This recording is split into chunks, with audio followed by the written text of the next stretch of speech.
Hello नमस्ते, welcome back to my channel. I hope आप अच्छे होंगे, अपना ख्याल अच्छे से रख रहे होंगे। जितने भी कमेंट्स मेरे पास आते हैं ना, मोस्टली जो कमेंट्स होते हैं वो रिलेशनशिप इश्यूज पे ही बेस्ड होते हैं। और पर्सनली मुझे ऐसा लगता है कि लोग सबसे ज़्यादा जो परेशान है ना आज के टाइम में, वो इन रिलेशनशिप के चक्कर में ही है। मतलब इतना ज़्यादा फंस गए हैं ना इन चीज़ों में कि समझ में नहीं आ रहा कि ये हो क्या रहा है, बाहर कैसे आए और क्यों हम इतने ज़्यादा इन चीज़ों में ना स्टक होके रह गए हैं।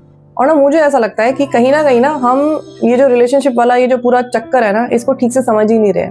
हम इस चीज़ की ना गहराई में जाके नहीं सोच रहे हैं और इसी वजह से हम इतना ज़्यादा स्टक हो गए हैं। इसी वजह से ना हम इतना ज़्यादा अपने आप को परेशान कर रहे हैं। तो ना हम कैसे कैसे और कहाँ पे ना फंसे हुए हैं। तो 2-3 कमेंट मैं लूँगी और उन कमेंट के हेल्प से मैं वो चीज़ें एक्सप्लेन करने की कोशिश करूँगी। तो एक मुझे कमेंट आया था कि किसी ने मुझे बोला कि मैं इंस्टाग्राम पे किसी से मिला, उसके बाद मुझे बहुत अच्छा लगा और फिर मुझे ऐसा लगा कि मतलब मुझे और आगे जाना है उस इंसान के साथ और मैं शादी के बारे में सोच रहा था। लेकिन जब तक मैं उससे कुछ कहता तो उस लड़की की शादी हो गई थी। और प्रेजेंट सिचुएशन में ना ये मुझसे बोल रहे हैं कि मेरा अब किसी भी चीज़ में मन नहीं लग रहा है, ना मैं बिजनेस में मन लगा पा रहा हूँ, ना मैं जिम जाता हूँ या जो भी कुछ चीज़ें होती हैं हमारी डेली मर्रा की, उनमें से किसी भी चीज़ में मेरा मन नहीं लग रहा है। और मुझे ऐसा लग रहा है कि मैं बिल्कुल स्टक हो गया हूँ उसकी यादों में और समझ में नहीं आ रहा कि अब मैं बाहर कैसे निकलूँ इन सारी चीज़। इस चीज़ को पहले समझने की कोशिश करते हैं कि अगर हमारा किसी के साथ रिलेशनशिप था, छोड़ के चला गया फॉर वट एवर रीजन्स, अब जो हमारी लाइफ है वो इस तरह की हो गई है कि हमारा किसी भी चीज़ में मन ही नहीं लग रहा है। हम बिल्कुल स्टेगनेंट हो गए हैं, कुछ नहीं कर पा रहे हम आगे, है ना। तो ऑब्वियसली अगर हमारा किसी के साथ रिलेशनशिप होता है, वो हमें छोड़ के चला जाता है, दुख होता है, तकलीफ होती है, हम उस इंसान को मिस करते हैं। लेकिन अगर ऐसा हो रहा है कि 2-4 महीने हो गए हैं, उसके बाद भी आपको ऐसा लग रहा है कि आपके जो रोजमर्रा के काम हैं आप वो भी नहीं ठीक से कर पा रहे हैं। मतलब अगर आप पढ़ाई कर रहे हो तो आपका पढ़ाई में मन नहीं लग रहा, आपके जो भी कुछ काम है, आप जॉब करते हो तो आपका जॉब में मन नहीं लग रहा, 24 घंटे अगर आप एक ही चीज में फंसे हुए हो, तो इसका सिंपली मतलब ये होता है कि आप अंदर से खाली हो। जब हम अंदर से खाली होते हैं ना, तो हमें ऐसा लगता है कि कोई और इंसान आए और वो इंसान आके ना हमारी उस जिंदगी की कमी को पूरा करे।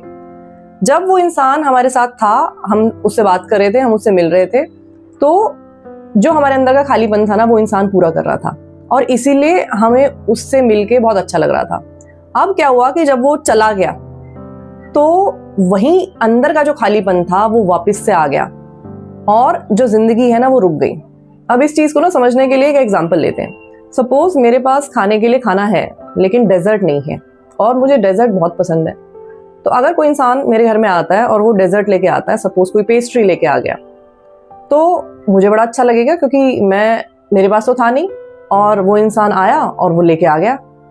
अब रिपीटेडली अगर ऐसा होने लगे कि मेरे पास तो है ही नहीं खाने के लिए डेजर्ट, तो वो रोज आ जाता है इंसान और मेरे लिए डेजर्ट लेके आ जाता है, तो मुझे ऐसा लगेगा कि यार बहुत सही काम चल रहा है क्योंकि मेरे पास जो चीज़ नहीं है वो इंसान ये मेरे लिए लेके आ जाता है और बड़ा अच्छा सा फील होगा मुझे। मतलब ऐसा लगेगा कि ज़िंदगी कितनी बढ़िया चल रही है।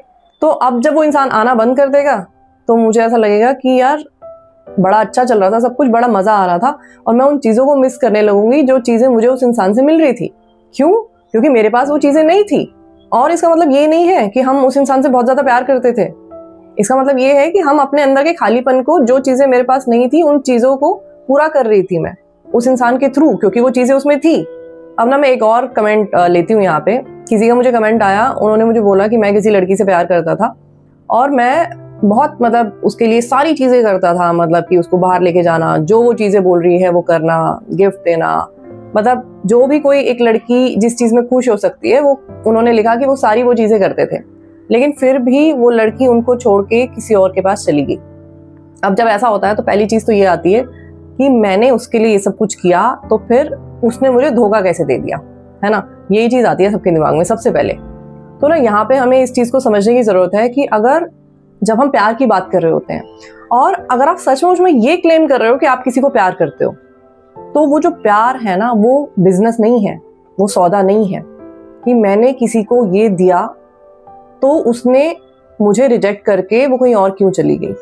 अगर आपका जो पार्टनर है वो ऐसा कर रहा है कि आपके साथ वो रहा, आपके साथ जो भी उसको अच्छा लग रहा था उसने टाइम बिताया, उसके बाद अगर वो आपको छोड़ के किसी और के पास चला गया, तो उसके लिए ये बिजनेस था क्योंकि उसने ये देखा कि इस इंसान से बेटर ये इंसान है, तो वो उसके पास चला गया।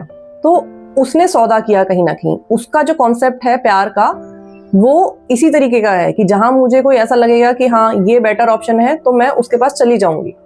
लेकिन अगर आप ये क्लेम कर रहे हो कि आप किसी को प्यार करते हो तो आप इस चीज को इस तरीके से नहीं ले सकते कि क्योंकि मैंने उसको ये दिया था तो बदले में उसने मुझे क्यों नहीं दिया। ये हमारा काम सिर्फ इतना होता है कि हम जो चीजें कर रहे हैं किसी और के लिए वो किस इंटेंशन से कर रहे हैं। मैंने जो भी कुछ किया दूसरे इंसान के लिए वो प्योर इंटेंशन से किया, 100% इमोशंस के साथ किया। उसके बाद अगर कोई इंसान कुछ भी स्टेप ले रहा है तो वो उसका पार्ट है। और ये सारी चीजें जब हो रही होंगी तो ऑब्वियसली मुझे दुख भी होगा, मुझे बहुत बुरा लगेगा, मुझे एंजाइटी भी होगी, मुझे ऐसा लगेगा कि ये क्या हो गया मेरे साथ, दुनिया ऐसा लगेगा कि खत्म हो गई। ठीक है, लेकिन मैं ये लाइन नहीं बोल सकती कि मैंने उसके साथ ये किया तो उसने मेरे साथ वैसे क्यों नहीं किया, क्योंकि मैंने तो उसको जेन्युइनली प्यार किया था ना। मेरे इमोशंस में कोई कमी नहीं थी। तो मैं गिवर हूं एक, है ना, मैं तो दे रही हूं, बस प्यार का मतलब देना है। जहां पे ये बात आ जाती है कि मैं उसको ये दे रही हूं तो बदले में वो भी मुझे वही दे, तो वो फिर बिजनेस है, वो फिर डील है। मैंने कोई डील नहीं की थी। तो जब हमारे साथ ये सारी चीजें हो रही होती हैं कि किसी ने हमारे साथ ऐसा कर दिया तो बहुत सारी थॉट्स एक साथ हमारे दिमाग पे अटैक कर रही होती हैं। तो हमारा काम होता है कि उन सब थॉट को धीरे धीरे करके ना सिंप्लीफाई करना। हर एक थॉट का हमारे पास एक रीजनिंग होनी चाहिए कि ऐसा क्यों हो रहा है या हम क्या कर रहे हैं। तो जब हम धीरे धीरे करके इन चीजों को सुलझाते जाते हैं ना तो फिर एक टाइम ऐसा आता है कि हम थोड़ा शांति में आने लग जाते हैं। तो अगर आप इस चीज को ऐसे लेके चलोगे कि ठीक है सौदा नहीं था मेरी तरफ से, मैंने प्यार किया था, तो एक जो रिसेंटमेंट आपको आ रहा है ना उस इंसान के लिए, वो रिसेंटमेंट कम हो जाएगा। दूसरी चीज ये आ जाएगी कि आप उस इंसान को मिस तो करोगे क्योंकि आपके इमोशंस अटैच थे, तो आप उसको भूलो कैसे। तो इस चीज में वही चीज आ जाएगी जो मैंने शुरू में बोली थी कि जब हम अंदर से खाली होते हैं, जब हमें ऐसा लगता है कि हम कहीं ना कहीं इनकम्प्लीट, और जब ये सारी चीजें हमारे साथ हो रही होती है ना, तो ये सारी चीजें एक मिरर की तरह है हमारे लिए। और उस मिरर में देख के हम अपने आप को ये पता लगा सकते हैं कि हम अंदर से कहाँ से टूटे हुए हैं। तो उन चीजों को फिर समेट के वापस जोड़ के हील कर सकते हैं हम अपने आप को कि क्यों मैं अंदर से इतनी खाली हूँ कि किसी इंसान के बिना मेरा दिल ही नहीं लग रहा है। और क्यों आपके साथ ऐसा हो रहा है कि किसी एक इंसान की यादों में फंस के आपने अपनी पूरी जिंदगी को ही रोक दिया, स्टैंड स्टिल हो गई। और एक और बात यहाँ पे मैं आपको बताऊं कि जो प्यार है ना, डेस्परेशन को प्यार नहीं कहते हैं।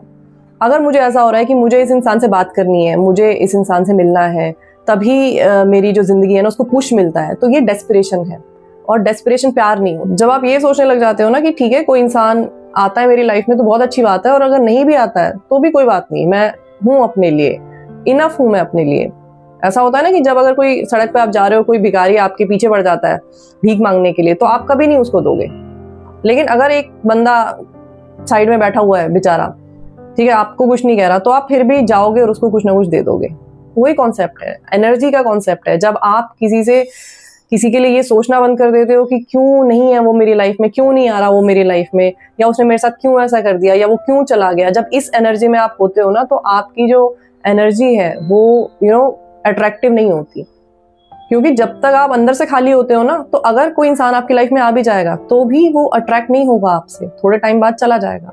इसलिए अपने आप को अट्रैक्टिव बनाने के लिए सबसे पहली स्टेप ये है कि आप अंदर से अपने आप में कंप्लीट होने चाहिए। और जब आप कंप्लीट हो जाओगे ना, उसके बाद जब भी किसी के साथ आपका रिश्ता बनेगा, तो वो रिश्ता फिर ऐसे टूटेगा नहीं। वो इंसान आपको ऐसे छोड़ के नहीं जाएगा, क्योंकि उसको दिख रहा होगा कि हाँ ये फुलफिल्ड है अपने आप में अंदर से। क्योंकि उस इंसान को ये दिख रहा होगा कि भाई इसकी जिंदगी मेरी वजह से नहीं चल रही है, ये तो अपने आप में कैपेबल है अपनी लाइफ को चलाने के लिए, इमोशनली पूरा कंप्लीट है, तो मुझे तो बस इसका कंपेनियन बनना है, मुझे कुछ नहीं देना है इसको। तभी लोग आपकी लाइफ में आना पसंद करते हैं, तभी लोग आपसे अट्रैक्ट फील होते हैं। आज की वीडियो में इतना ही। वीडियो अगर आपको अच्छा लगा हो तो लाइक और शेयर करना। चैनल पे अगर पहली बार आए हो तो सब्सक्राइब करना बिल्कुल मत भूलना। मैं आपसे फिर मिलूंगी एक नई वीडियो के साथ। तब तक अपना ध्यान रखिए। Lots of love to you. Take care. Bye bye.